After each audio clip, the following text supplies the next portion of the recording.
Assalamualaikum warahmatullahi wabarakatuh. Waalaikumsalam warahmatullahi wabarakatuh. Selamat pagi anak-anakku sekalian. Pagi. Apa kabar kalian pagi ini? Sehat? Alhamdulillah. Ya, nah sebelum kita memulai kegiatan kita hari ini, kalian tahu kan hari ini kita sudah sepakati bersama bahwa kita akan melaksanakan pembuatan keyakinan kelas kita dari kesepakatan kelas kita bersama. Jadi nanti di dalam kegiatan akan kita diskusikan bersama ya, dari siswanya, dari kalian, kemudian dari bapak ibu guru yang ada di depan. Kita akan membahas bersama, mendiskusikan bersama apa sih yang akan kita jadikan kesepakatan kelas kita bersama dan akan menjadi keyakinan kelas kita. Nah, dari keyakinan kelas itu kita itulah akan tumbuh disiplin positif dan budaya positif yang akan kalian kembangkan di kelas dan akan diteruskan ke lingkungan sekolah kita. Nah, sebelum kita memulai kegiatan kita hari ini, ya, sudah seharusnya kita berdoa dulu ya. Jadi sebelum mulai kegiatan, marilah kita berdoa menurut agama dan kepercayaan kita masing-masing. Berdoa mulai.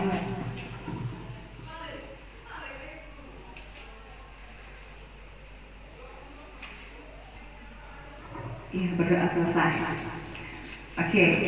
Nah, sekarang kita mulai ya. Jadi ibu akan membacakan kalian pengertian tentang budaya positif dulu. Nah, kalian silakan lihat di layar. Di layar itu sudah ada pengertiannya. Tadi dibacakan ya. Budaya positif adalah suatu pembiasaan yang bernilai positif. Di dalamnya mengandung sejumlah kegiatan yang mampu menumbuhkan karakter murid. Budaya positif perlu dibangun di dalam suatu kelas. Nah, jadi budaya positif itu tadi adalah pembiasaan. Namanya pembiasaan artinya sesuatu yang biasa kita lakukan di dalam kelas kita. Apa sih sesuatu yang kita dapat, yang kita biasakan, yang kita harus lakukan, yang menurut kita memang itu akan bernilai positif di dalam kehidupan keseharian kita di kelas dan akan kita bawa di sekolah kita. Begitu ya.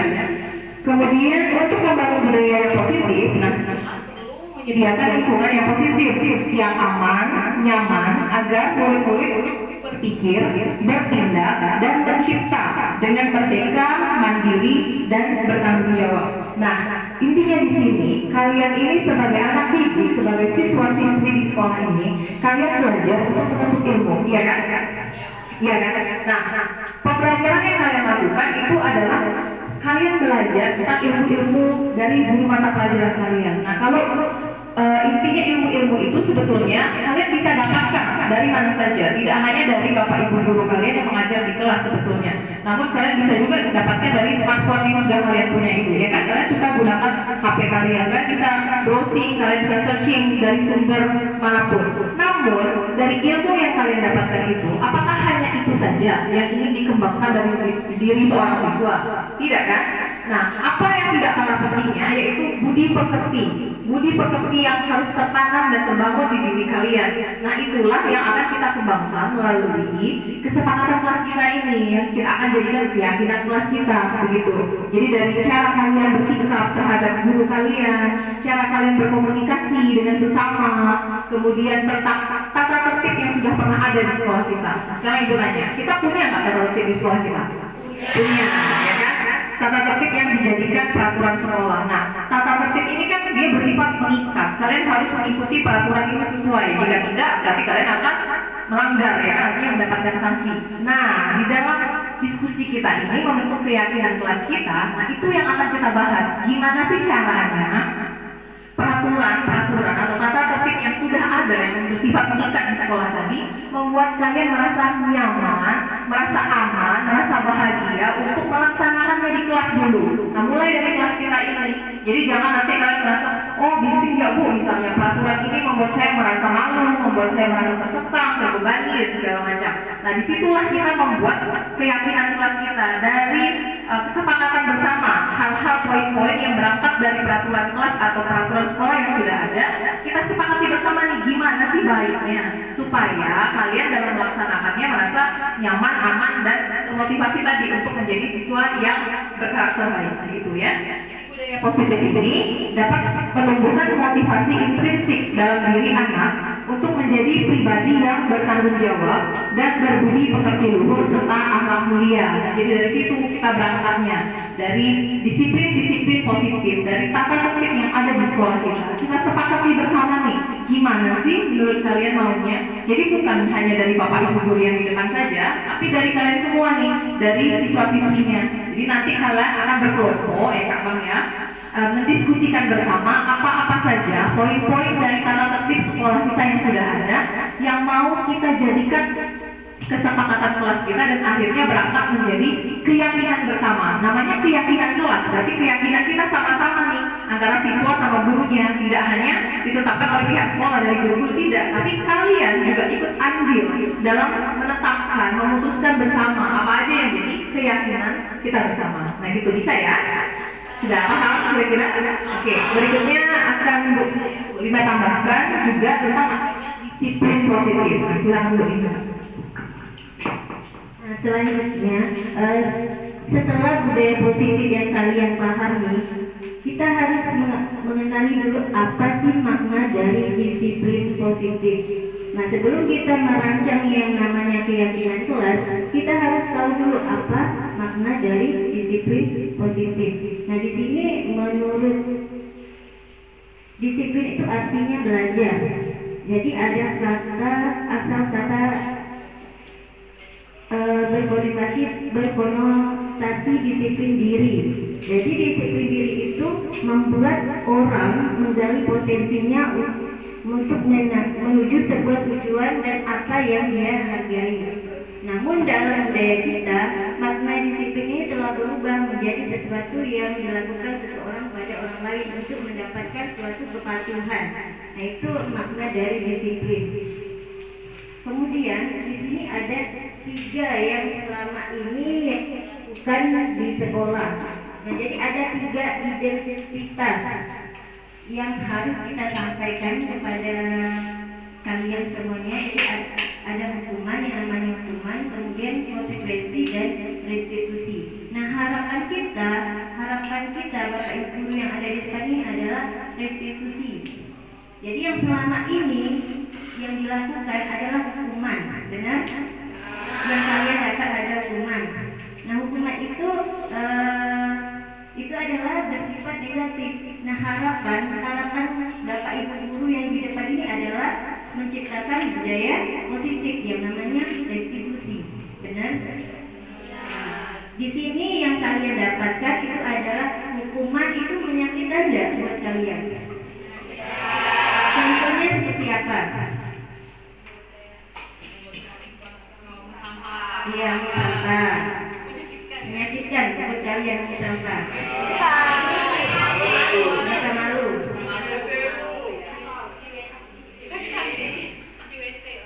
Ada enggak unsur belajarnya di situ? Unsur disiplinnya di situ ada? Mau sampah, cuci WC, ada?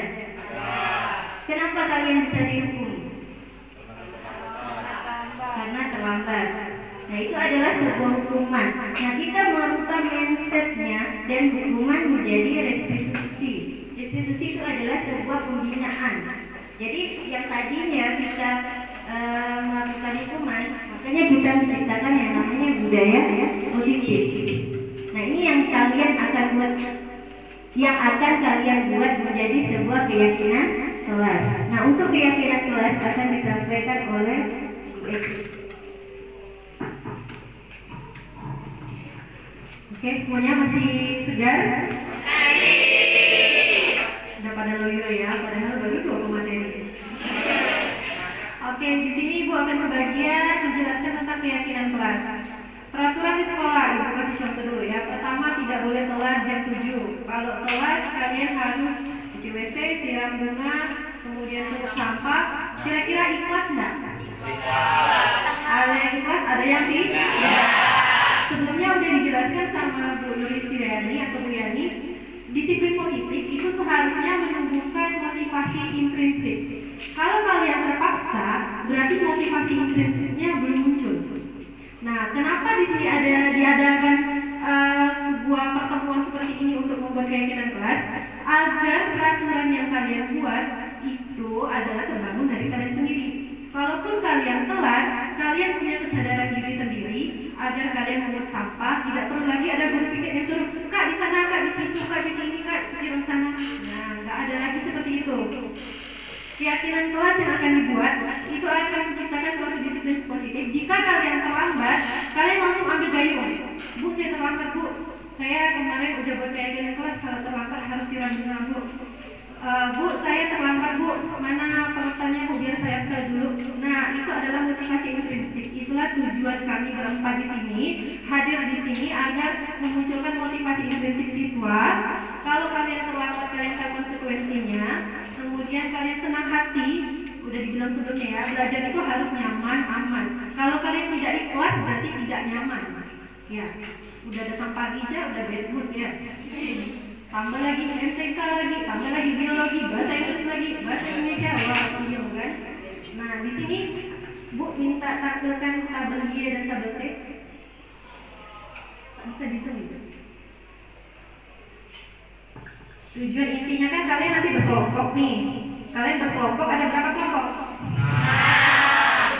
Ada 6 kelompok di sini. Aku pindah dulu ya. Ya, ada 6 kelompok. Tujuannya kalian harus merumuskan sendiri apa itu keyakinan kelas. Pertama, kalian sepakat dulu antar kelompok. Kalimat yang akan kalian buat itu tidak boleh pakai kalimat tidak. Jadi Ibu di sini mengarahkan langsung ke membuat kesepakatan kelasnya. Pertama, kalian buat kalimat tidak itu dihindari. Ada contohnya di sini. Ini tampak seperti, tidak tampak seperti. Nah, di sini namanya tabel T. Yang di sebelah kiri itu tampak seperti, yang di sebelah kanan tidak tampak seperti. Di sini ada poin percaya dan menghormati orang lain. Jadi poinnya ini percaya dan menghormati orang lain. Bagaimana cara membuat keyakinan kelasnya? Yaitu pertama, meminta izin terlebih dahulu sebelum meminjam dan berterima kasih. Itu tindakan yang harus dilakukan. Jadi kalian kalau misalnya mau minjam barang orang lain, pertama minta izin dulu. Itu adalah kalimat positif. Kemudian yang tidak tampak seperti tidak meminta izin. Jadi ini itu yang tidak boleh ya.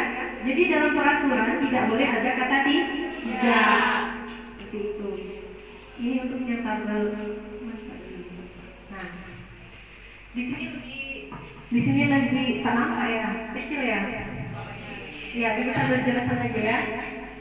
Di sini itu seharusnya ada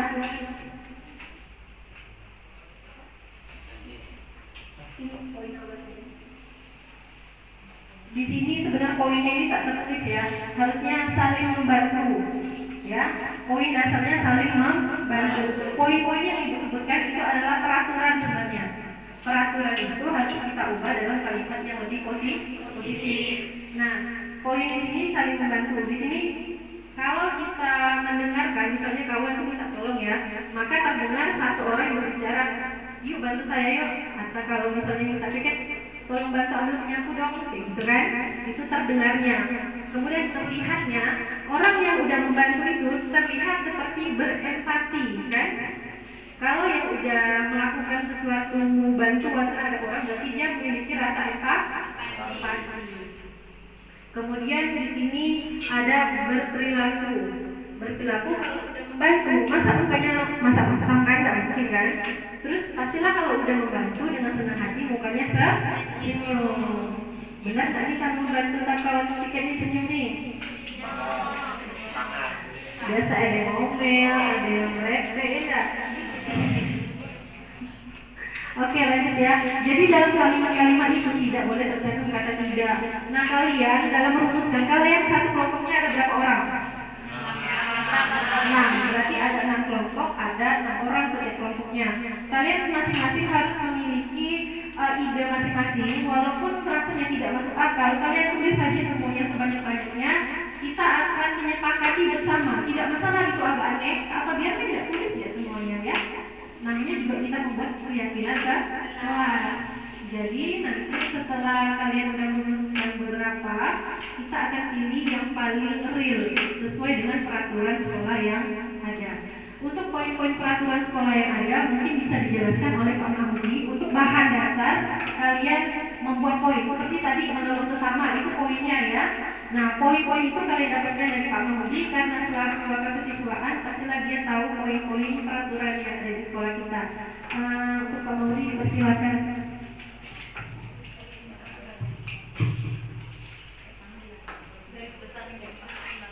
Saya lanjutkan aja lah ya. Budaya positif di sekolah itu, ini saya tambahkan sedikit, itu bertujuan menciptakan suasana pembelajaran itu menjadi positif. Jadi kalau kita selama ini tahu aturan itu hanya memberikan hukuman, nah itu kan tahunya kita bahwa tata tertib itu untuk menghukum, kan begitu. Nah sebenarnya tata tertib itu bukan secara definisi itu menurut konsep merdeka belajar. Ini kan sekarang kita pakai merdeka belajar. Nah, merdeka belajar itu di sini tata tertib itu bukan menjadi hukuman. Jadi bedakan antara hukuman dengan konsekuensi. Tata tertib yang sudah ada di sekolah kita ini itu merupakan kesepakatan yang sudah disusun bersama. Nah, dari kesepakatan itu jadilah sesuatu aturan. Nah, aturan itu tidak boleh dilanggar, dan apabila dilanggar konsekuensinya apa-apa saja. Artinya aturan itu punya nilai. Mengapa kita harus datang pukul 7? Nah, jadi bunyi aturannya siswa hadir pukul 7. Artinya kita di sana kan punya nilai. Dari kata siswa hadir pukul 7 memiliki nilai disiplin waktu, kan itu nilainya. Jadi dari aturan itu punya nilai. Nah, aturan yang ada di sekolah ini itu akan kita tambahkan keyakinannya. Kenapa kita menyusun aturan itu, misalnya siswa hadir pukul 7? Karena ada nilainya, disiplin waktu. Kemudian yang kedua, di bab 3 itu siswa menggunakan atribut lengkap, artinya disiplin berpakaian. Bahwa mengapa demikian? Karena dalam kehidupan kita itu, kalau kita tidak disiplin waktu, tidak disiplin berpakaian, memang ada orang yang mengatakan bahwa pakaian itu jangan dinilai orang itu dari penampilan, tapi penampilan itu menggambarkan karakteristik kita. Nah itu. Kalau penampilannya bagus, rapi dan sebagainya, nah tentu itu akan membawa nilai-nilai yang positif. Tapi kalau covernya saja sudah negatif, maka akan dinilai kurang baik. Nah itu aturan-aturannya yang ada di sekolah. Pertama terkait kedisiplinan waktu, hadir tepat waktu, kemudian menggunakan seragam, menggunakan atribut sekolah lengkap, kemudian tidak boleh merokok, kemudian tidak merokok lah ya. Tadi kan kata tidak dihilangkan ya. Jadi bagaimana dengan kata tidak di situ? Maka kita menghindarilah merokok. Apa keyakinannya? Nanti merokok itu berarti kan? Nah itu yang akan kalian rangkai hari ini dari tata tertib yang ada di sekolah. Jadi pertama tentang waktu, tentang kehadiran, kemudian tentang atribut, kemudian tentang penyalahgunaan rokok sampai dengan narkoba, itu juga mesti disusun hari ini. Kemudian tata tertib lainnya, misalnya mengikuti kegiatan yang diprogramkan oleh sekolah, kemudian mengikuti upacara, baik itu upacara yang diselenggarakan oleh sekolah maupun yang diselenggarakan oleh instansi-instansi lain. Demikian tambahan dari saya. Nanti hari ini silakan kita susun bersama. Demikian, lanjut. Oke, jadi baik, terima kasih Pak Mahmudi. Nah, berdasarkan apa yang sudah Bapak Ibu guru paparkan di depan, Bapak Ibu jadi penasaran nih, siapa tahu ada di antara kalian siswa-siswi ini yang punya pengalaman Jadi yang punya pengalaman pribadi tentang pernah melanggar peraturan sekolah mungkin ya. Mungkin kalian merasakan sesuatu yang tidak nyaman yang kalian rasakan. Nah kira-kira pernah nggak atau ada yang pernah mengalami seperti itu, punya pengalaman? Silakan di-share Kak, jadi biar bisa kita diskusikan bersama. Jadi ada contoh konkretnya tuh, contoh nyatanya bagaimana sih sebenarnya peraturan itu membuat kalian merasa tidak nyaman, Nah jadi kita minta nih pendapat teman-teman yang pernah mengalami misalnya mau sharing. Coba di antara kalian siapa kira-kira? Silakan tunjuk tangan. Amel, oke silakan Amel ya. Jadi mikrofon.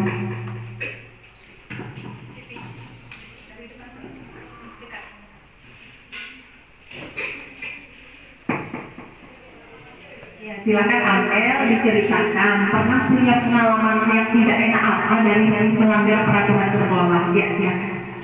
Baik, terima kasih Bu. Di sini saya ada pengalaman yaitu terlambat datang ke sekolah Bu.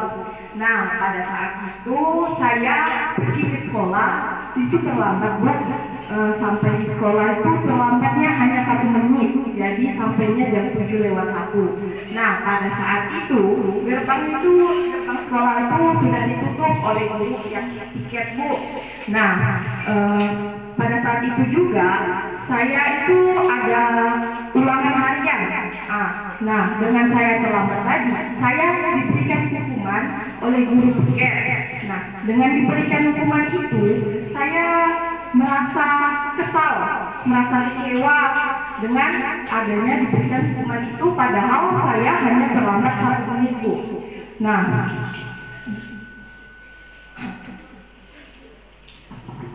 Ya, Amel merasa kesal karena tadi akhirnya tidak bisa hadir ulangan pada waktu begitu ya. Dan ditambah dengan diberikan hukuman, jadi waktunya jadi tambah panjang, terus harus melewati hukuman-hukuman itu dulu gitu. Apa Kak kira-kira hukumannya waktu itu? hukumannya tuh seperti memungut sampah, menyiram bunga, terus membersihkan WC Bu. Oke, ada beberapa hukuman begitu ya, karena Amel sudah terlambat kurang lebih 1 menit ya. Nah, jadi itu memang ada di tata tertib peraturan sekolah kita yang menyatakan bahwa jika datang terlambat misalnya lewat dari jam 7 sampai jam 7:05 ya, berarti harus melakukan ini. Kemudian kalau sampai jam 7:10 harus apa? Dan kalau sampai 7:30 itu dikeluarkan ya kan, dianggap apa gitu ya di dalam tata tertib sekolah. Nah, jadi dari pengalaman Amel ini tadi Amel ada mengungkapkan merasakan kesal gitu ya Kak ya, merasakan kesal padahal baru terlambat 1 menit ya kan. Selain merasa kesal, apalagi Kak yang dirasakan Kak?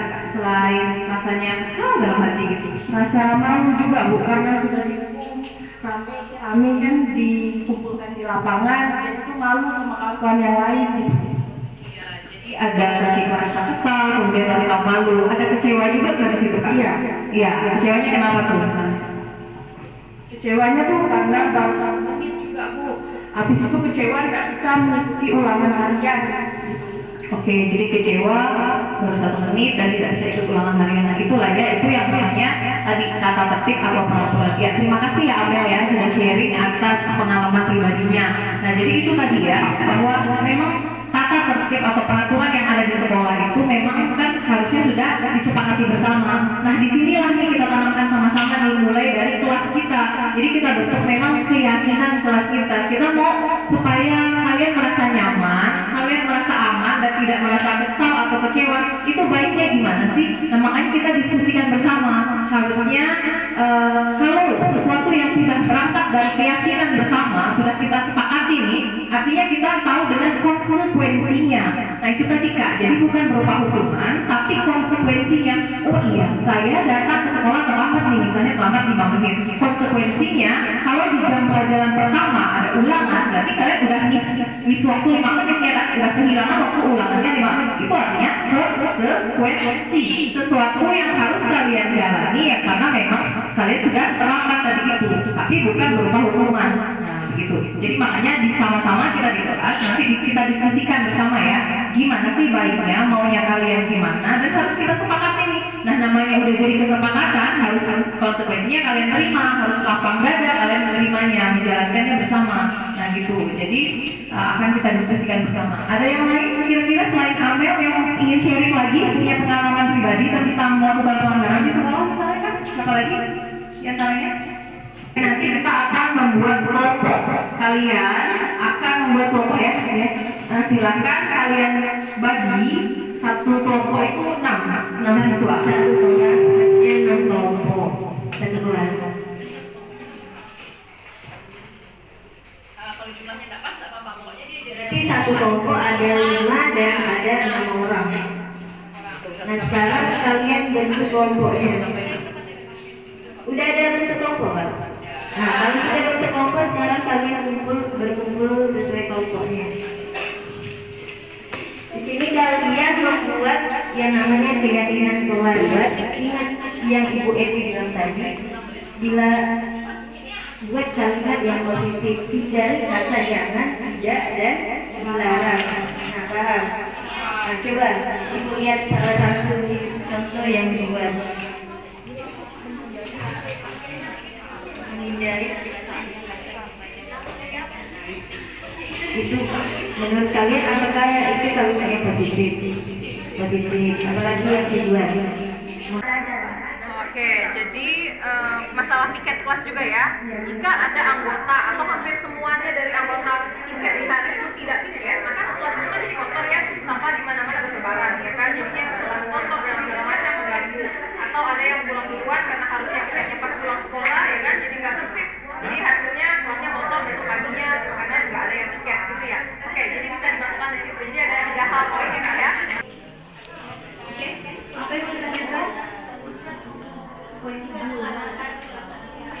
Saling menghargai dan menghormati kepada orang lain. Terus, misalnya dalam berbicara kadang-kadang tidak menggunakan kata-kata. Maksudnya ini apa?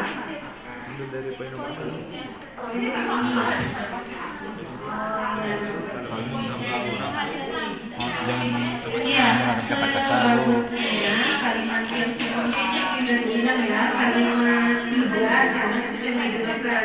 Nah kalau ini kalimat misalnya juga kayaknya rancu ya, bagusnya berkata, ya tidak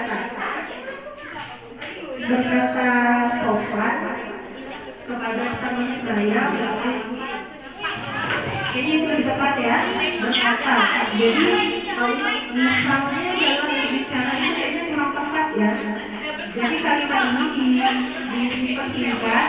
Jadi berkata sopan terhadap teman sejawat dan benar. Jadi ya benar. Jadi bilang di sini kalian ini tidak usah menggunakan kalimat-kalimat negatif. Ini kan bagian nilainya itu sopan santun ya. Kemudian apa lagi yang saya susun? Selain sopan santun, jadi setiap poin itu punya nilai yang berbeda ya, tidak boleh sama. Pertama ini fokus mendengarkan, memperhatikan diri, belajar. Boleh. Menghindari makan minum, berarti ini disiplin. Ya, disiplin waktu ya, maksudnya ya. Waktu makan harus wajar ya. Mengerjakan tugas yang diberikan, mungkin berarti ini tanggung jawab ya.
Ya udah enggak apa-apa sih, Pak.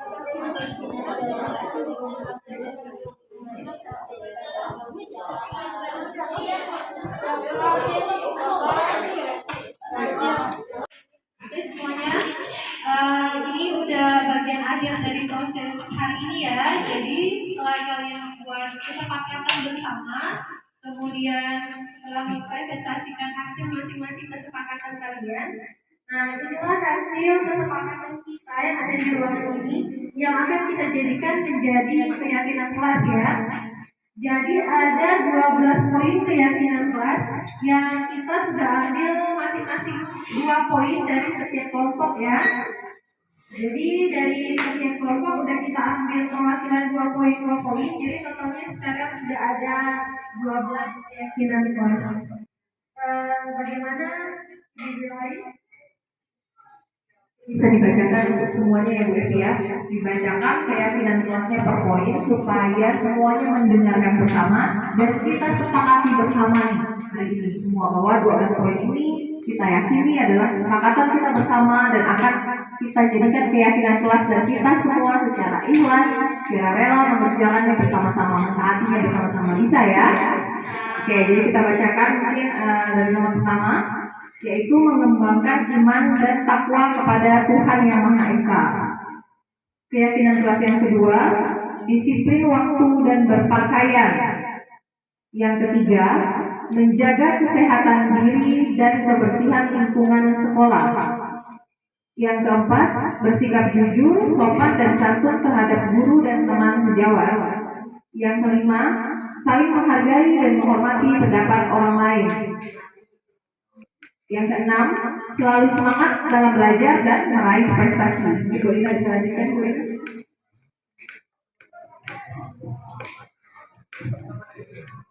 Kemudian berusaha mengembangkan potensi diri. Yang kedelapan, mengimplementasikan peraturan yang berlaku. Kemudian yang 9, bersama-sama menjaga fasilitas sekolah. Yang poin 10, menghindari perbuatan kekerasan dan asusila. 11, menjaga integritas nama baik sekolah. Kemudian yang terakhir, mengklarifikasikan berita hoak yang beredar. Nah, harapan guru-guru di SMA Anjungan ini dengan kita membuatkan keyakinan kelas 12 poin ini dapat kalian aplikasikan di sekolah.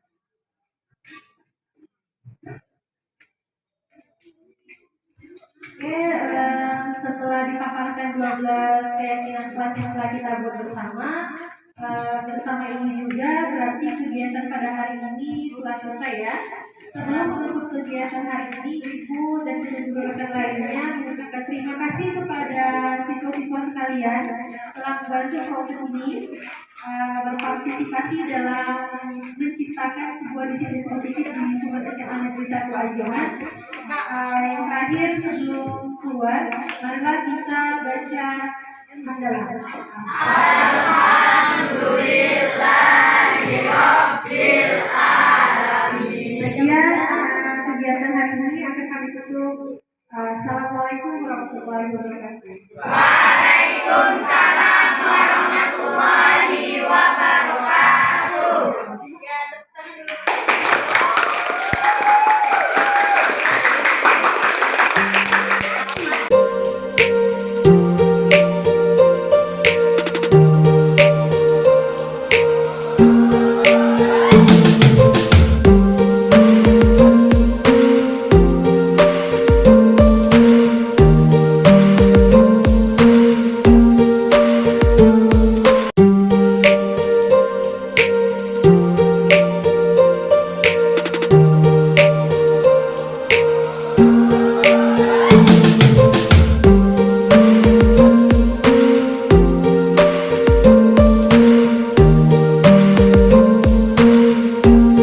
Assalamualaikum warahmatullahi wabarakatuh.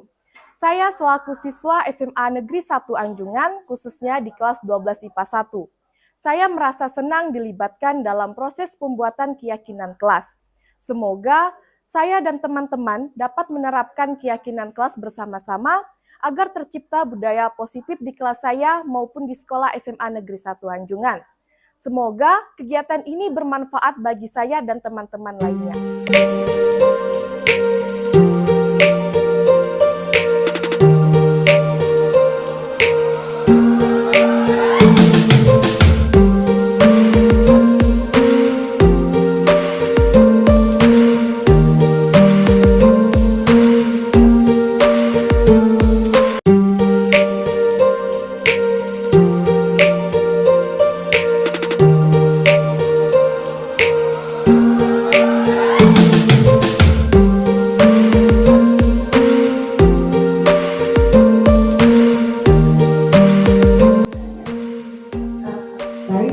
Selamat pagi Bapak Ibu guru semuanya.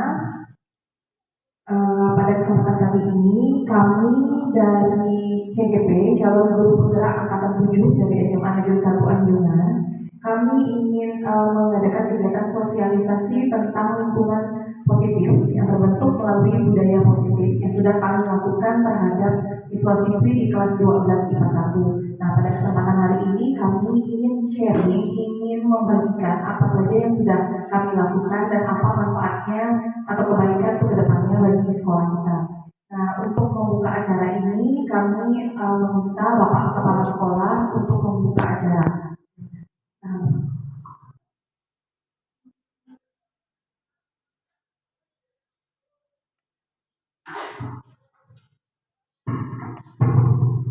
Terima kasih Bu Yani.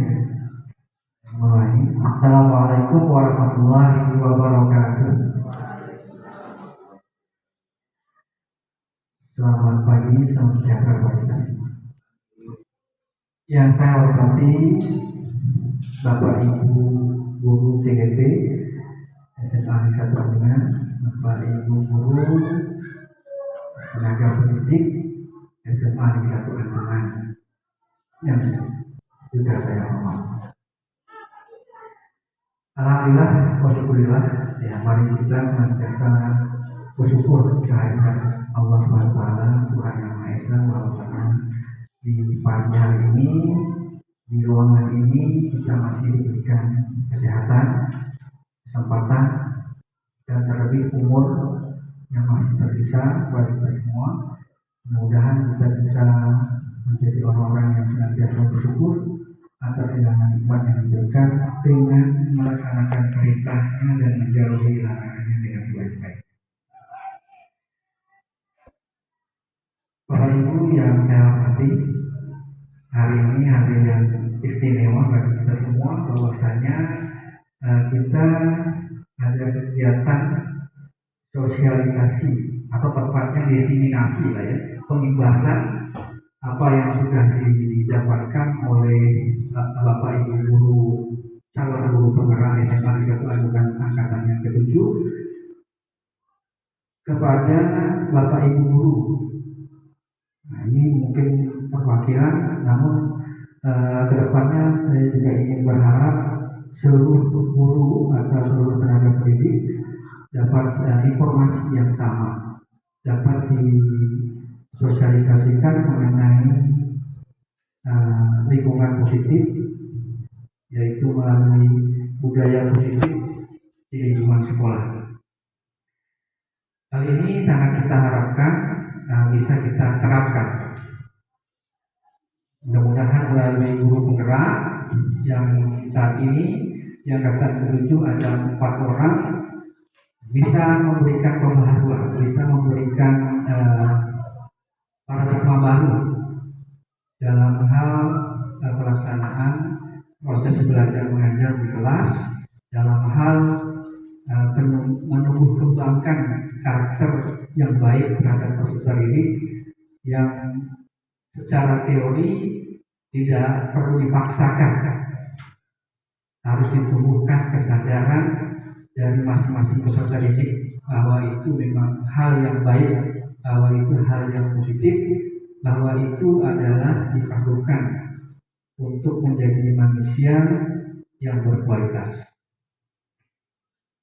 Nah, harapan kami sebagai kepala sekolah tentu budaya positif bisa kita kembangkan, dan hanya dilaksanakan atau diterapkan oleh 4 guru penggerak ini saja, Tapi 4 guru penggerak ini diharapkan bisa menggerakkan seluruh komponen, seluruh tenaga pendidik dan tenaga kependidikan yang ada di sekolah kita untuk bisa bersinergi dalam mengimplementasikan apa yang dinamakan budaya positif.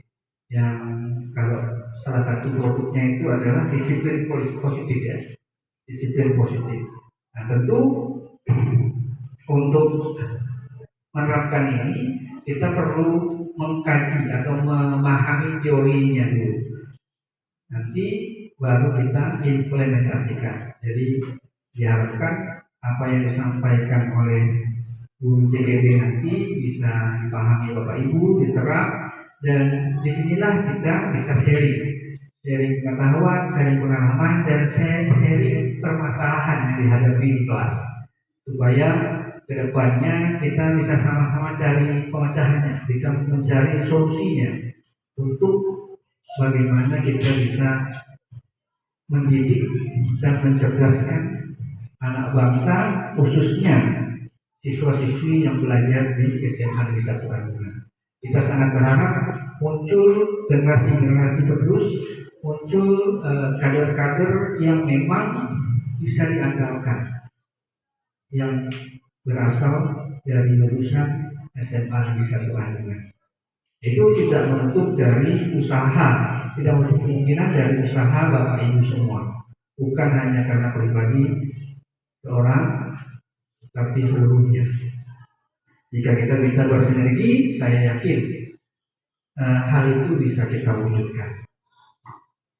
Harapan selanjutnya mudah-mudahan Bapak Ibu bisa berkolaborasi, mendukung apa yang diusahakan oleh guru CGP kita, apa yang menjadi usaha ataupun pemenuhan tanggung jawab sebagai calon guru penggerak itu bisa kita dukung, bisa kita ambil apa yang menjadi hal positif ke depannya, bagaimana kita bisa menciptakan kondisi yang baik di SMA Negeri 1 Anjungan. Mungkin itu yang dapat saya sampaikan.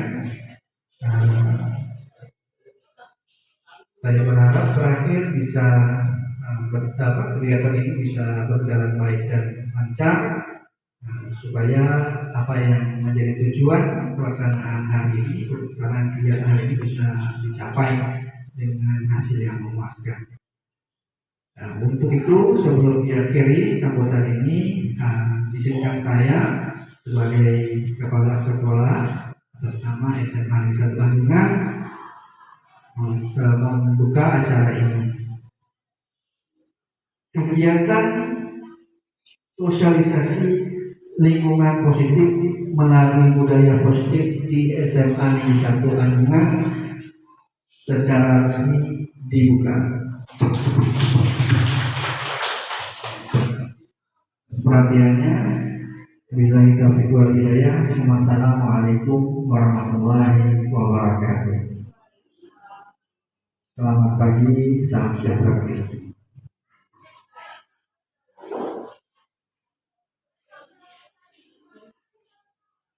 Baik Bapak, terima kasih atas sambutan dan pembukaan secara resmi yang sudah diberikan kepada kami. Kami calon guru penggerak berjumlah 4 orang. Yang pertama ada Bapak Mahmud SPD, guru bahasa Indonesia. Kemudian ada Ibu Erliana SPD, kemudian saya sendiri SPD, guru bahasa Inggris. Kemudian Ibu Erliana guru biologi. Nah, Bapak Ibu, kami berempat di sini tidak bermaksud sedikit untuk memberi Bapak Ibu, karena sesungguhnya Bapak semua adalah para dewan guru yang memiliki pengalaman mengajar yang sudah sangat mumpuni, masing-masing memiliki kelebihannya masing-masing. Nah, kami di sini bermaksud untuk menyampaikan apa yang sudah kami dapatkan dari pendidikan kami yang sudah kurang lebih hampir 2 bulan kami jalani. Salah satunya modul kami kali ini adalah tentang menciptakan lingkungan positif melalui budaya positif. Nah, apa yang sudah kami praktekkan di kelas tentang membentuk keyakinan kelas? Mungkin kita semua pasti sudah tahu, Bapak Ibu guru sekalian, bahwa sekolah kita memiliki tata tertib atau peraturan yang sudah resmi diatur bersama dan kita sepakati bersama serta disosialisasikan kepada seluruh siswa-siswi. Nah, melalui tata tertib yang ada itu, dalam program guru penggerak ini kami ingin menekankan bahwa tata tertib itu dilaksanakan oleh siswa. Bagaimana caranya agar siswa melaksanakannya dengan rasa nyaman, dengan rasa aman, mereka merasa mendapatkan merdeka belajar. Jadi tumbuh istilahnya di dalam diri mereka secara pribadi itu akhlak-akhlak mulia yang memang sudah tertanam di dalam diri mereka. Jadi sesuatu akhlak mulia atau kebiasaan baik yang sudah ada itu bagaimana cara menumbuh kembangkannya dan membiasakannya atau melestarikannya agar terbentuk. Nah, di sini kami sudah mempraktekkan kemarin yaitu di kelas 12 IPA 1 di mana siswa-siswinya kami bentuk kelompok, kemudian kami membahas mendiskusikan bersama apa-apa saja misalnya peraturan-peraturan sekolah yang sudah kalian ketahui, misalnya seperti itu. Kemudian nanti kami diskusikan bagaimana menurut kalian peraturan-peraturan ini, apakah merasa keberatan atau merasa ada sesuatu yang negatif atau tidak nyaman ketika melaksanakannya. Nah, di situ kami mulai dengan dari memberikan pengertian budaya positif terlebih dahulu. Di sini mungkin di depan Bapak Ibu bisa lihat bersama, saya membacakan tentang pengertian budaya positif, yaitu suatu pembiasaan yang bernilai positif. Di dalamnya mengandung sejumlah kegiatan yang mampu menumbuhkan karakter murid. Budaya positif perlu dibangun dalam suatu kelas. Nah, untuk membangun budaya positif ini, sekolah perlu menyediakan lingkungan yang positif, aman, dan nyaman agar murid-murid mampu berpikir, bertindak, dan mencipta dengan merdeka, mandiri, dan bertanggung jawab. Nah, budaya positif ini dapat menumbuhkan motivasi intrinsik dalam diri anak untuk menjadi pribadi yang bertanggung jawab dan berbudi pekerti luhur serta akhlak mulia. Nah, jadi begini Bapak Ibu, maksudnya bahwasanya peraturan yang diberlakukan di sekolah itu seharusnya tidak satu pihak, artinya tidak hanya dari pihak kita sebagai pengelola sekolah mengatakan bahwa ini loh peraturan yang harus sekolah. Oke, misalnya tata tertib dan peraturan di sekolah kita sudah dibangun, sudah ada, sudah ditetapkan. Namun kita perlu juga menggali dari anak didik kita ini sendiri, apakah peraturan-peraturan yang telah dibuat tersebut mereka merasa nyaman, merasa aman, dan merasa mampu untuk menumbuhkan karakternya dengan adanya peraturan-peraturan tersebut. Nah, salah satunya di sini tadi dijelaskan bahwa budaya positif ini seharusnya mampu menumbuhkan motivasi intrinsik. Motivasi intrinsik itu Bapak Ibu setidaknya begini. Ketika siswa ini akan melaksanakan apa yang seharusnya mereka lakukan, misalnya tentang kita punya peraturan di sekolah, misalnya datang harus jam 7 gitu. Ketika mereka datang terlambat dari jam 7, misalnya jam 7 lewat 3 menit atau 4 menit atau 5 menit, mereka akan mendapat hukuman seperti itu, mendapat hukuman atau sanksi yang sudah ditetapkan. Nah, dalam hal ini kita harus memikirkan juga bagaimana sih sebenarnya siswa ini mampu menumbuhkan motivasi intrinsik di dalam dirinya, artinya kesadaran pribadi dari siswa tersebut sendiri bahwa ketika dia sadar dia sudah melakukan kesalahan, sudah melakukan pelanggaran, dia berupaya untuk mengambil konsekuensi apa yang harus dia lakukan. Jadi misalnya tanpa harus guru tiket teriak-teriak lagi panggil siswanya, perintahkan membersihkan lingkungan sekolah, misalnya seperti itu.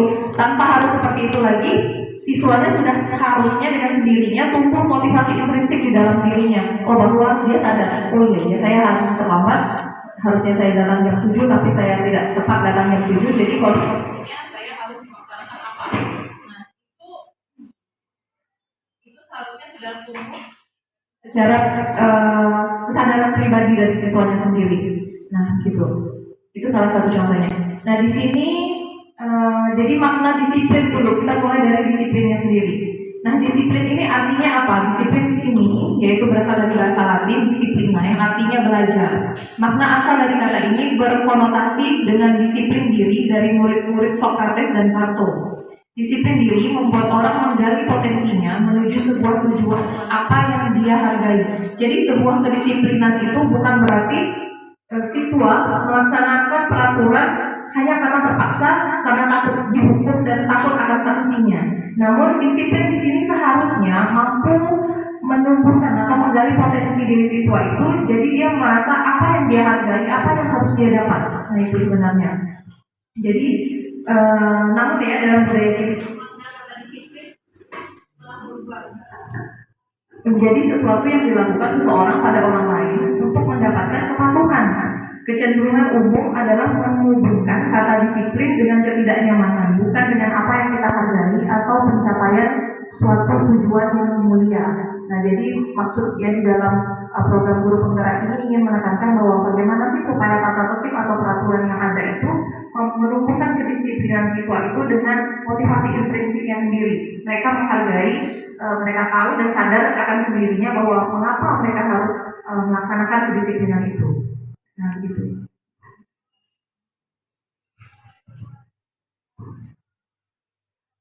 Nah, kemudian ada teori tentang motivasi, hukuman, penghargaan, dan restitusi. Nah, begini Bapak Ibu, yang kami dapatkan dalam pendidikan guru penggerak ini, bahwa harus adanya motivasi di dalam diri siswa tersebut tadi sendiri untuk melaksanakan tata tertib itu. Nah, yang selama ini kita rasakan memang kita sadari bahwa selama ini tata tertib itu seolah-olah membuat siswa merasa takut untuk tetap melaksanakannya karena adanya hukuman, kemudian atau penghargaan yang diberikan. Jadi siswa berusaha untuk melaksanakan karena ada hukuman dan penghargaan.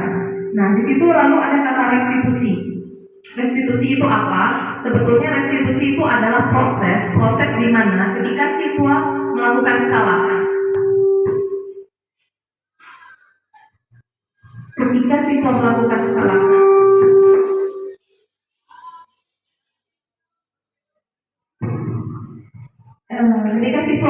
kesalahan, itu bukan berarti langsung siswa ini dijudge bahwa dia bersalah, kemudian langsung mendapatkan hukuman serta-merta secara langsung. Nah, hal ini bersifat negatif sebetulnya. Jadi kita perlu melakukan restitusi, yaitu memberikan proses. Pertama kita menggali jati dirinya dulu.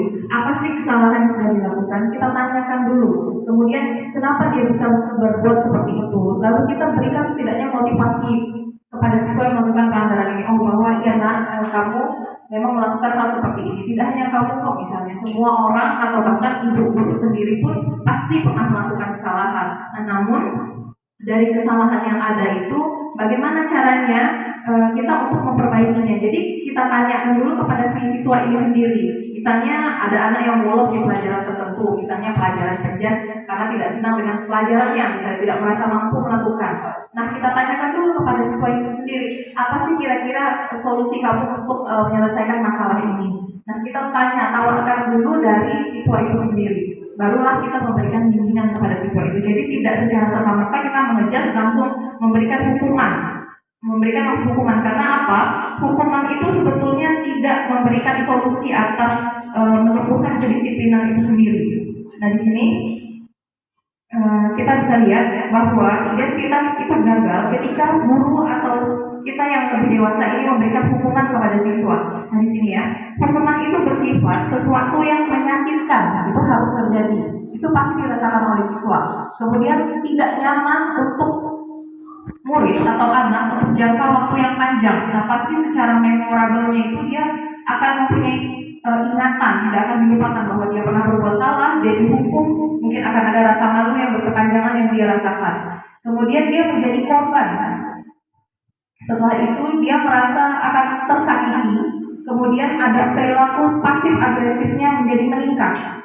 Selain itu, sistem tidak akan berjalan bila murid tidak takut. Ya, jadi kita hanya karena merasa takut tadi siswa tadi melaksanakannya. Kalau mereka tidak takut, ya mereka tidak akan mentaati peraturan itu. Kemudian berlaku hanya pada sebuah institusi, tidak berlanjut pada kehidupan nyata. Artinya, ketika dia di sekolah, dia merasa takut akan hukuman yang ada, di sekolah aja dia seperti itu, berlaku mentaati kedisiplinan. Artinya tidak diteruskan kembali setelah di luar sekolah, misalnya di rumah. Nah, misalnya lagi, peraturannya adalah titik-titik, kamu harus titik-titik. Jadi, peraturan yang secara nyata diberikan seperti ini membuat siswa merasa tertekan, akan membenci peraturan.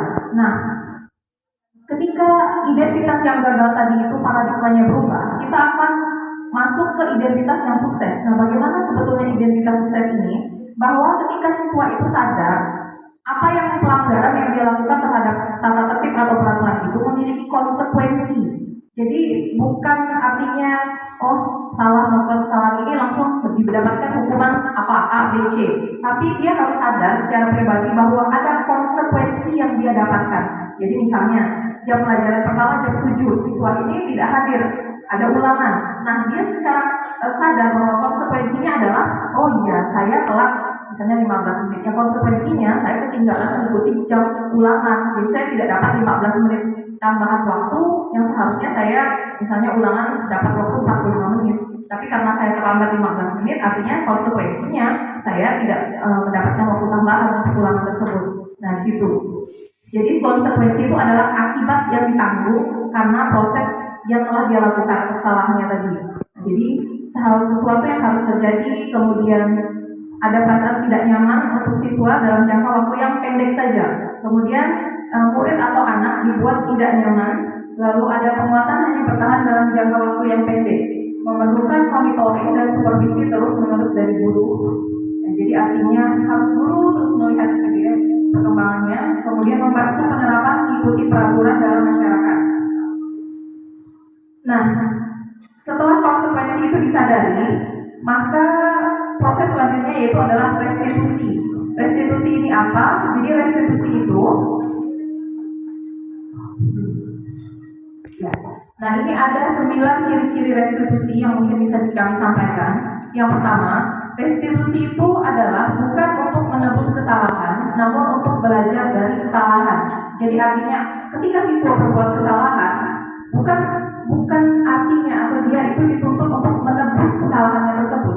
Kesalahan adalah sesuatu yang memang secara manusiawi dilakukan oleh kita manusia, apalagi anak didik kita yang memang dalam masa usia masih labil. Nah, jadi mereka itu belajar dari kesalahannya. Proses belajarnya seperti apa nanti akan diberikan. Jadi kemudian yang kedua, memperbaiki hubungan. Misalnya tadi antara guru penjas dengan siswa yang melakukan pelanggaran. Dengan adanya proses restitusi yang diberikan, itu tidak ada rasa dendam di antara keduanya, baik dari gurunya maupun dari siswa tersebut.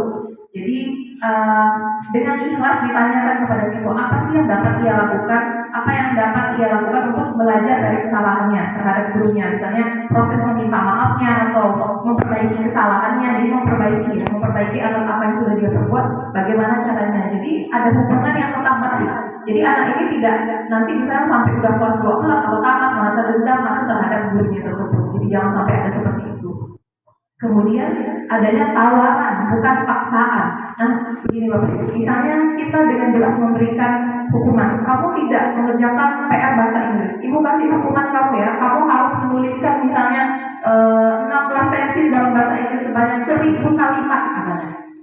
Apakah dari proses yang kita lakukan itu dengan siswa tersebut menuliskan sebanyak 1000 kalimat, apakah benar dia akan memperbaiki kesalahannya? Apakah ada manfaat secara langsung dari proses yang dia lakukan, atau hanya ngedumel di dalam hatinya, dia merasa marah atau benci terhadap gurunya dan besok-besok bisa jadi malah dia tambah tidak mau melakukannya lagi karena dia merasa bukan mendapat tawaran dari gurunya, tapi dia dipaksa aja supaya ya udahlah saya dipaksa menurut saya gimana lagi tak harus saya lakukan. Nah, seperti itu. Tapi kenapa tidak memberikan solusi berupa restitusi? Kita tawarkan, ayo nak misalnya kamu sudah melakukan pelanggaran, yaitu misalnya tidak mengumpulkan tugas atau PR-nya dengan tepat waktu, tidak kamu kerjakan. Nah, kira-kira nih apa yang bisa kamu lakukan yang kamu rasa kamu mampu untuk memperbaiki apa yang sudah ketinggalan ini. Nah, misalnya seperti itu.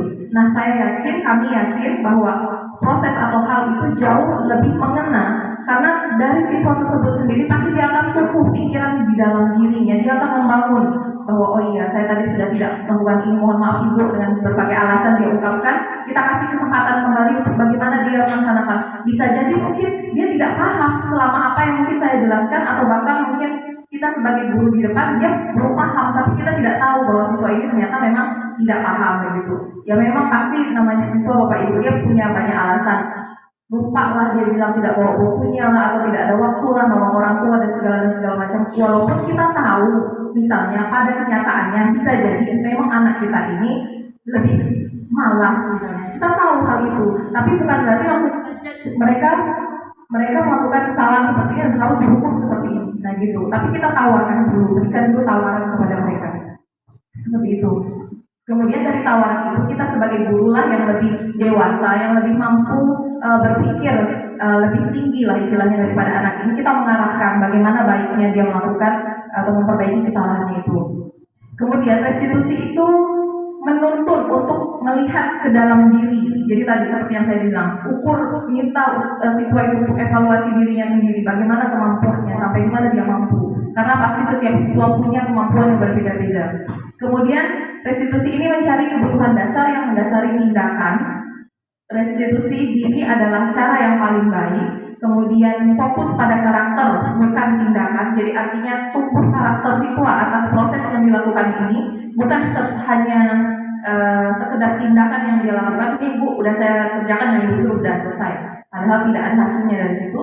Kemudian dia fokus pada solusi, jadi cari solusi bersama mana yang terbaik. Kemudian dia mengembalikan murid yang berbuat salah pada kelompoknya. Nah biasanya ini yang paling kita sadari Bapak Ibu, siswa ini ketika melakukan kesalahan, seolah-olah akan dia merasa terkucil teman-temannya tadi di dalam satu kelas misalnya. Oh iya nih, si anak ini yang tukang datang terlambat misalnya, dicap seperti itu. Si datang paling telat di kelas. Akhirnya secara alamiah itu dia di dalam hatinya akan terbentuk bahwa dia akan merasa malu kepada teman-temannya, dia akan malu pada grupnya, dia akan seolah-olah terkucilkan dari kelompoknya. Nah, bagaimana caranya sih proses restitusi atau penebusan atau memperbaiki kesalahan tadi itu membuat si anak ini, si siswa kita ini kembali lagi merasa nyaman di dalam kelompoknya. Jadi bukan berarti dia diambil dari kelompok itu, diperbaiki caranya dengan dilakukan hukuman.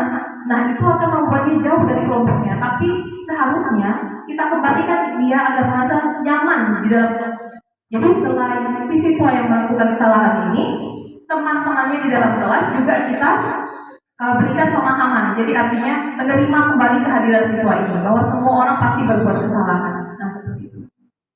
Oke, kita lanjut untuk penjelasan dari Bu Ina tentang adanya keyakinan kelas. Ya, baiklah, terima kasih Bu Yani.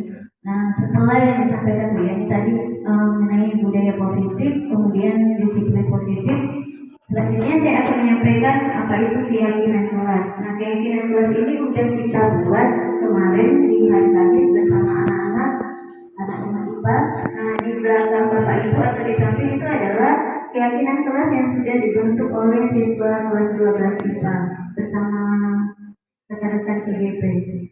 Nah, sebelum saya menyampaikan apa itu keyakinan kelas, di sini ada tabel Y dan T. Sebelum membuat keyakinan kelas, kita mengenal dulu apa sih tabel Y dan T. Nah, di sini terdengar satu orang berbicara. Nah, yang terlihat di sini arahnya empati. Harusnya setelah berempati, kita harus berperilaku dengan tersenyum ramah. Nah, ini tabel Y. Kemudian tabel T. Di sini ada tampak seperti dan tidak tampak seperti. Kalau tampak seperti di sini peduli kepada teman, sedangkan tidak tampak seperti acuh kepada teman. Kemudian tampak seperti suka kebersihan, sedangkan tidak tampak seperti ini membuang sampah sembarangan. Nah, ini yang biasa dilakukan sama anak-anak.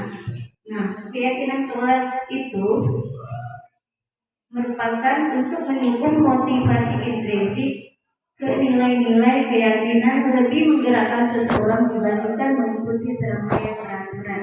Nah, peraturan-peraturan yang kita buat, yang sudah dibuat oleh sekolah itu, kita kembangkan menjadi keyakinan kelas. Nah, keyakinan kemarin kita udah membuat keyakinan kelas bersama anak-anak. Jadi satu kelompok itu kita ambil 2 poinnya, Bapak Ibu ya. Nah, satu kelompok kita ambil 2 poin. Nah, ini yang sudah kita bentuk. Berusaha mengembangkan positif. Nah, untuk membuat keyakinan kelas ini kita menggunakan kata-kata yang positif. Kalau peraturan di sekolah berusaha mengembangkan positif diri. potensi diri, kemudian mengimplementasikan peraturan yang berlaku. Di sini kan kalau ada peraturan di sekolah kan dilarang merokok ya kan. Nah di sini kita membuat, nah untuk membuat keyakinan kelas itu tiga kata yang perlu dihindari, dilarang, tidak, dan jangan. Nah, jadi kita membuat dengan kalimat yang positif. Nah ini kita membuat jadi satu. Di sini kan mengimplementasikan peraturan yang berlaku. Di sini salah satunya tidak merokok. Kemudian ini senjata tajam. Kemudian ini narkoba. Kemudian bersama-sama menjaga fasilitas sekolah. Nah ini biasanya kan anak-anak tuh suka merusak meja, bangku, ya kan, coret-coret bangku. Nah ini kita membuat dengan kalimat yang positif. Tidak boleh kalau kita tip ya, jangan merusak fasilitas sekolah, poinnya berapa gitu. Nah ini kita membuat dengan yang kalimat positif bersama-sama menjaga fasilitas sekolah. Kemudian menghindari perbuatan kekerasan asusila. Nah kalau peraturan itu kita membuat jangan berkelahi, ya kan? Nah ini kita mengubah kalimat itu menjadi kalimat positif sehingga menghindari perbuatan kekerasan dan asusila. Ini salah satunya berkelahi atau membuli teman-temannya. Kemudian menjaga integritas nama baik sekolah. Nah ini biasanya anak-anak tuh yang suka main media sosial dengan mengajak sekolah, menamabaikkan atas sekolah. Kemudian hoax. Nah ini biasanya anak-anak suka mengedarkan berita-berita hoax. Kemudian mengembangkan iman dan takwa kepada Tuhan Yang Maha Esa. Kemudian disiplin waktu dan berpakaian. Nah ini yang biasanya sering dilanggar oleh anak-anak, terutama di dalam keterlambatan. Kemudian pakaian kan baju dikeluarkan, kemudian tidak sesuai dengan peraturan. Misalnya hari Selasa harusnya pakai batik, tapi anak-anak masih pakai putih abu. Kemudian ada juga yang cewek masih gunakan rok sepan. Kemudian sepatu, nah sepatu ini yang banyak yang komentar ya, masih pakai sepatu yang warna-warni, artinya udah sepatu hitam. Kemudian menjaga kesehatan diri dan kebersihan lingkungan sekolah. Nah ini anak-anak sering membuang sampah sembarangan. Ini kita menggunakan kalimat yang positif. Terus bersikap jujur, sopan dan santun terhadap guru dan teman sejawat. Nah ini bukan hanya siswa dan guru, tapi guru sesama guru juga harus bersikap jujur, sopan harapannya. Kemudian saling menghargai, menghormati pendapat orang lain. Nah di dalam belajar itu harapan kita siswa itu dapat menghargai dan menghormati pendapat orang lain. Kemudian selalu bersemangat dalam belajar dan meraih prestasi. Nah, ini ada 12 keyakinan yang sudah kita buat bersama siswa. Kemudian ada kebutuhan dasar dan hunian berkualitas. Nah, di dalam diri anak itu harus 5 poin ini yang harus kita tanamkan agar anak merasa senang, nyaman dalam belajar. Yang pertama itu bertahan hidup. Maksudnya apa bertahan hidup? Maksudnya bertahan hidup adalah mereka anak itu belajar merasa nyaman di dalam ruangan kelas. Kemudian kesenangan. Nah kalau udah nyaman berarti mereka merasa senang. Kemudian kasih sayang dan rasa diterima. Nah maksudnya ini kita selain memberikan pembelajaran, kita juga memberikan kasih sayang terhadap anak sehingga anak merasa senang belajar bersama kita. Kemudian rasa diterima di sini adalah biasanya ada kan beberapa guru kurang suka sama anak ini, anak nakal. Nah walaupun hati kita dong kalau anak tersebut, kita harus tetap memberikan kasih sayang dan tetap kita menerima dia sebagai siswa. Kemudian penguasaan. Nah penguasaan di sini maksudnya anak itu kan memiliki terampil atau kompeten, itu yang harus kita hargai. Jadi kita tonjolkan keterampilan anak itu, kompeten anak itu harus kita tonjolkan. Kemudian kebebasan. Nah ini dia, bukan berarti kurikulum merdeka itu bebas segala halnya, tapi bebas itu harus kita tetap kita rangkul, bukan berarti bebas segalanya. Kemudian restitusi 5 posisi kontrol akan disampaikan oleh Bu Evi.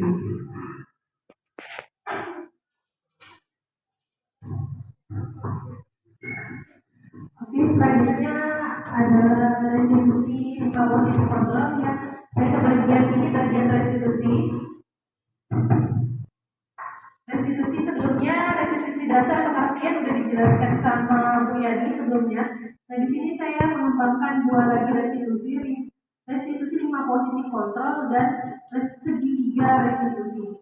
Restitusi 5 posisi kontrol itu maksudnya pelajaran buat kita pengajar mereka, harusnya kita tuh berada di posisi yang mana. Seharusnya yang diinginkan oleh kurikulum ini, kita itu berada pada posisi manajemen. Di mana posisi manajemen itu, setiap dalam melakukan penanganan suatu kasus, dia tidak selalu memberikan hukuman. Jadi di dalam proses yang manajemen, pertama dia menanyakan dengan baik, kemudian perlakuan yang selanjutnya dia menanyakan keyakinan kelas sendiri terhadap siswanya agar motivasi intrinsik anak muncul. Nantinya setelah motivasi intrinsik anak muncul, maka dia akan langsung menyadari apa kesalahan dia dan apa yang harus dilakukannya. Nah setelah itu barulah ada harapan ke depan, itu adalah treatment untuk menjadi posisi manajemen. Tapi pada saat ini yang terjadi adalah posisi kita ada di posisi teman dan di posisi, boleh saya berdiri ya, di posisi yang sekarang ini kita kebanyakan hanyalah sebagai teman dan posisi pemantau. Posisi teman itu gimana? Kita biasanya memang merangkul anak-anak yang biasanya untuk menangani suatu masalah yang punya anak nakal, kita rangkul anak paling nakal dulu gitu kan. Terus setelah merangkul anak paling nakal baru kita merasa ternyata mereka harus dirangkul dari yang paling nakal dulu baru bisa mengamankan yang lainnya. Nah posisi yang seperti itu adalah posisi teman namanya. Dan posisi teman ini bukan disalahkan. 5 posisi yang ada itu bukan posisi yang salah gitu ya. Itu harus ditempatkan pada tempatnya masing-masing. Cuma yang paling ideal seharusnya kita menempati posisi guru sebagai manajer.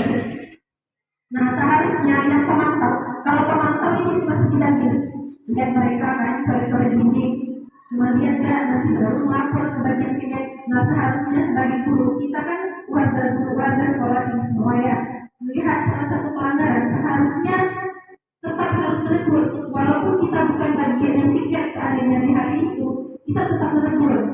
Menegurnya tadi kembali ke posisi manajer, menegurnya kembali lagi, apakah benar kamu jawabnya kayak gini? Iya kan ini peraturan kita.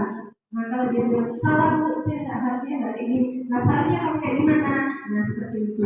Jadi di posisi pemantau itu sebenarnya masih kurang ideal, karena posisi pemantau hanya mengandalkan orang lain untuk mengeksekusi peraturan disiplin yang sudah kita buat. Ya. Kemudian yang posisi teman ini juga tidak selalu salah. Ini juga baik untuk menghadapi anak-anak yang terlalu nakal di kelas. Tapi ada kalanya mereka terlalu akrab dengan kita dan merasa kita ini adalah temannya. Maka ada kalanya kita juga diabaikan. Saat kita tidak ada, misalnya kita menitipkan tugas, kita tak dapat melakukan tugas kita di hari itu, menitipkan kepada teman kita si A. Nah si A ini kan bukan temannya dia, ya kan? Si A ini bukan temannya dia. Jadi dia merasa ibu ini kan tidak pernah kayak gini sama aku. Nah, jadi yang sebelumnya sudah tertata dengan baik karena hanya merasa temannya guru itu saja, si A ini diabaikan. Jadi posisi teman juga tak selamanya baik. Oke, mundur lagi ke pembuat orang bersalah. 2 yang terakhir yang saya sebutkan ini adalah posisi yang salah. Pembuat orang merasa bersalah. Misalnya nih, misalnya Pak Denny jadi audiens siswa ya, misalnya, kenapa nak kamu tidak ngerjain tugas? Aduh nak, sia-sia lah ibu hari ini ngajar, kamu tidak dengarkan. Nah perkataan yang sia-sia, mengatakan hal yang sia-sia yang sudah kita lakukan, itu adalah hal yang membuat anak merasa bersalah. Oh ternyata gara-gara saya ibu jadi sedih, gara-gara saya ibu jadi merasa ibunya tidak berguna. Nah itu tidak boleh. Mindset yang seperti itulah yang tidak boleh, karena nanti akan membuat dia menjadi mindset yang mempercayai diri seperti Bu Yani bilang. Sedangkan kita seharusnya membuat sekolah ini adalah tempat yang aman, nyaman, dan bahagia untuk mereka belajar.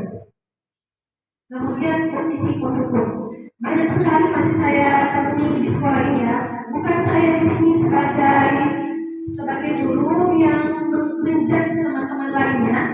Cuma di posisi pendukung ini sangat tidak dibenarkan dalam kurikulum ini. Dalam ilmu yang saya dapatkan bersama teman-teman, posisi pendukung ini sangat dilarang. Sangat banyak ya.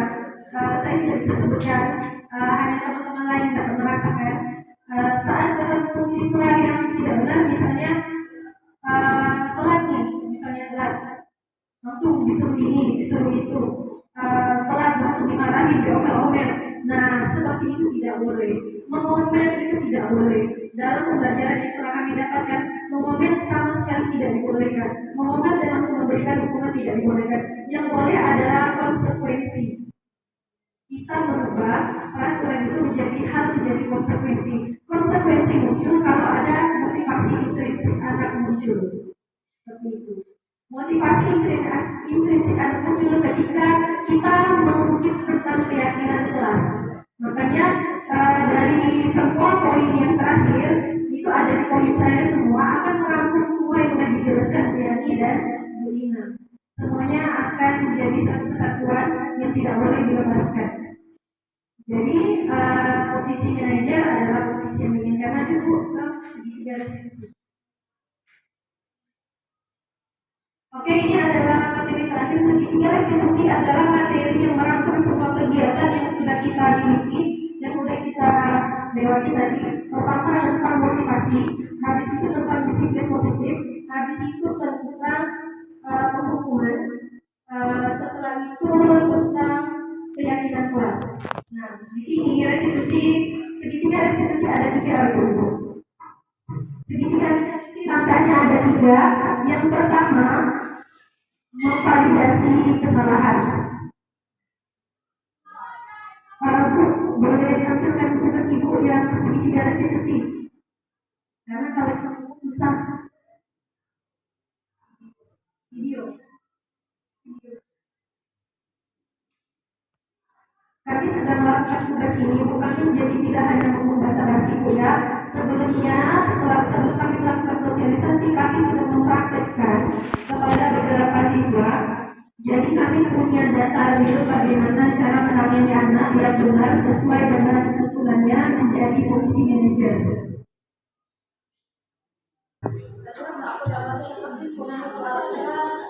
Itu kami menstabilkan identitas. Kalau bersalah, anak itu kita panggil dulu, kemudian kita menstabilkan identitasnya dengan cara kita juga merasa rendah diri di depan mereka, biar emosi mereka juga tidak terlalu down.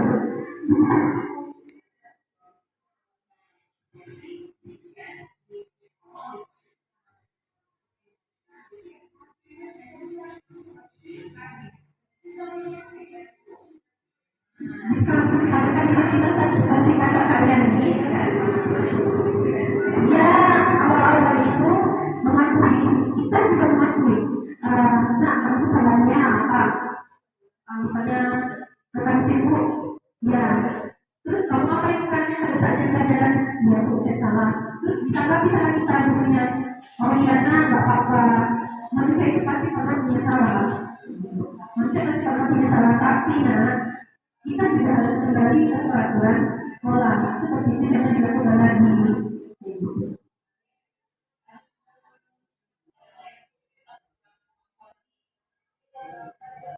Nah, setelah tadi kita menstabilkan identitasnya, membuat dia tidak merasa down, merasa dia juga seperti manusia yang lain sering melakukan kesalahan, maka kita melakukan keyakinan kelas. Yang tadi udah keyakinan kelas kita buat bersama. Misalnya tidak boleh makan saat jam pelajaran, itu keyakinan kelas namanya. Menggunakan seragam sesuai dengan jabatan pelajarannya, itu keyakinan kelasnya. Setelah kami menstabilkan identitas, kita harusnya menanyakan keyakinan dia. Seharusnya dia seperti apa? Kalau dia melakukan kesalahan, harusnya dia seperti apa? Nah, melakukan kesalahan dan seperti apa itu bukan hukuman yang kita inginkan, tapi konsekuensi yang muncul dari dalam diri dia sendiri.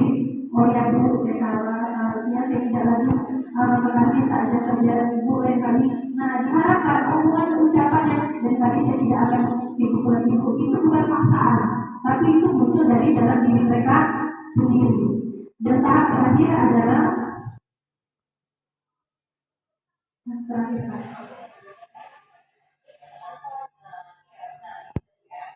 Tahap terakhir.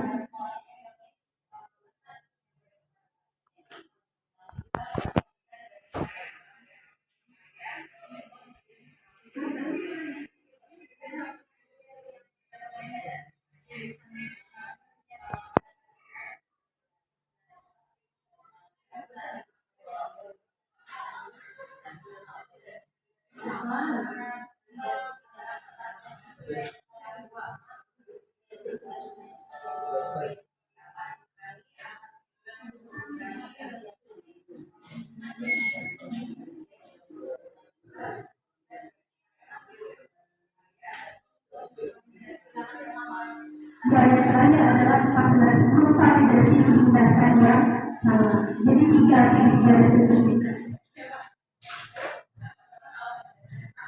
Jadi seperti itu ya Ibu, yang kita harapkan tujuan dari sosialisasi ini yang diharapkan adalah semua Bapak Ibu yang ada di sini dapat menerapkan segitiga restitusi.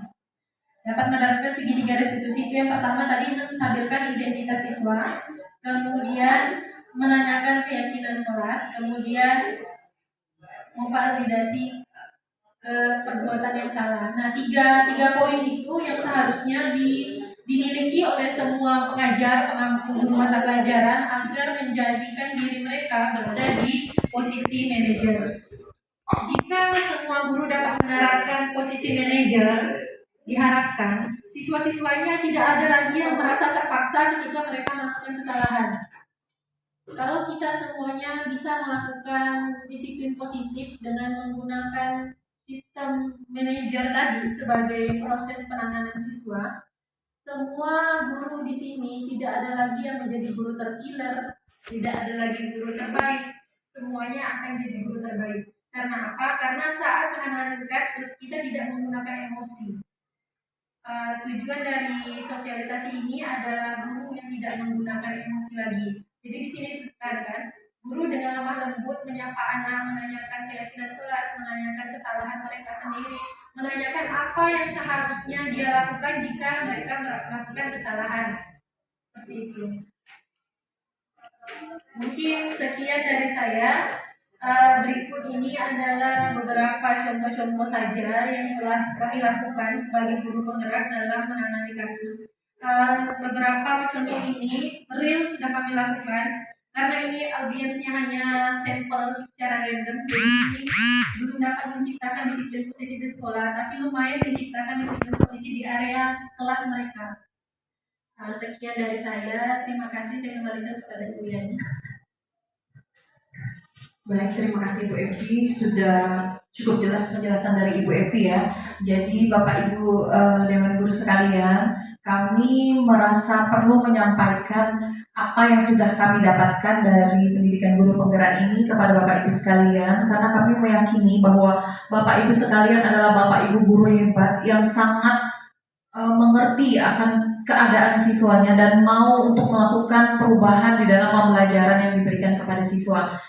Kita berkeyakinan bahwa merdeka belajar atau merdeka mengajar yang kita lakukan kepada para siswa-siswi kita ini dapat memberikan dampak yang positif kepada mereka menjadi termotivasi dalam pembelajaran, kemudian meningkatkan prestasi akademik mereka, serta menumbuhkan akhlak mulia yang memang sudah tertanam sebetulnya jauh di dalam diri mereka dan semuanya. Jadi bibit-bibit di dalam diri siswa-siswi kita ini adalah untuk menjadi siswa yang unggul, yang berakhlak mulia itu sudah ada sebetulnya. Tinggal kita lah sebagai guru mereka yang senantiasa harus sabar, kemudian memberikan pengaruh positif dan membimbing mereka dengan tidak kenal mereka selalu tumbuh semakin menebak, seperti yang Ki Hajar Dewantara katakan bahwa guru itu petani ketika mereka cocok tanam itu bagaimana cara mereka merawatnya. Bibit padi tidak akan berubah menjadi tumbuhan jagung, tapi bibit padi yang bukan padi unggul ketika ditanam di tempat yang sesuai, diberikan perhatian yang khusus, disinari matahari cukup dan dipupuk, mereka akan tumbuh menjadi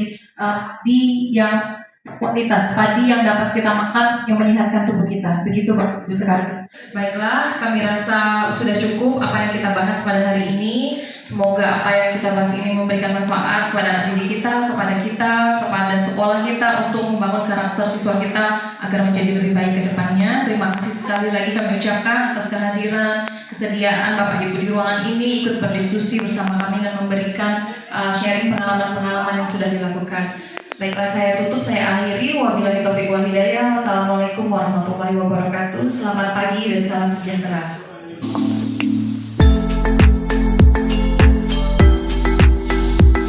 Assalamualaikum warahmatullahi wabarakatuh. Saya Bu Karmiati, selaku rekan sejabat guru penggerak SMA Negeri 1 Anjungan. Saya merasa senang dan antusias mendapat informasi dari CGP mengenai budaya positif di lingkungan SMA Negeri 1 Anjungan, melingkupi perubahan paradigma, disiplin positif, kebutuhan manusia, dan restitusi. Kedepannya saya akan mencoba mengaplikasikan budaya positif di dalam kelas saya, terutama keyakinan kelas yang kemudian akan dikembangkan menjadi disiplin positif di lingkungan SMA Negeri 1 Anjungan. Demikian tanggapan dari saya. Terima kasih, semoga bermanfaat. Wassalamualaikum warahmatullahi wabarakatuh.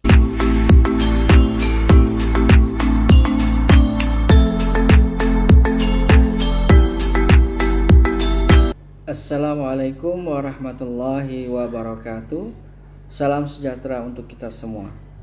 Saya Ajrin Karim, Kepala SMA Negeri 1 Anjungan.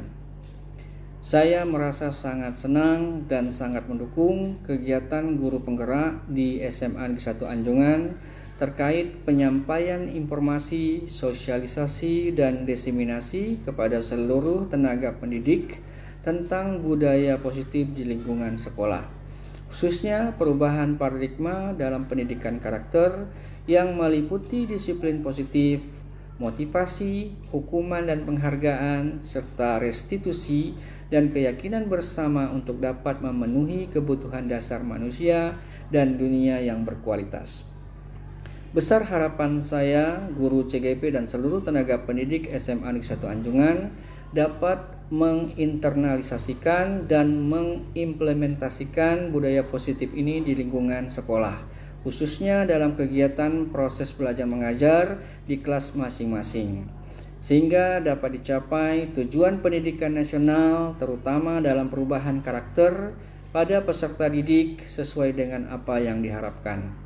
Demikian refleksi yang dapat saya sampaikan. Semoga tenaga pendidik SMA Negeri 1 Anjungan tetap semangat dalam mendidik dan mencerdaskan anak bangsa, khususnya siswa-siswi SMA Negeri 1 Anjungan. Dan semoga hal ini membawa manfaat bagi kita semua. Terima kasih atas perhatiannya. Assalamualaikum warahmatullahi wabarakatuh. Salam sejahtera untuk kita semua.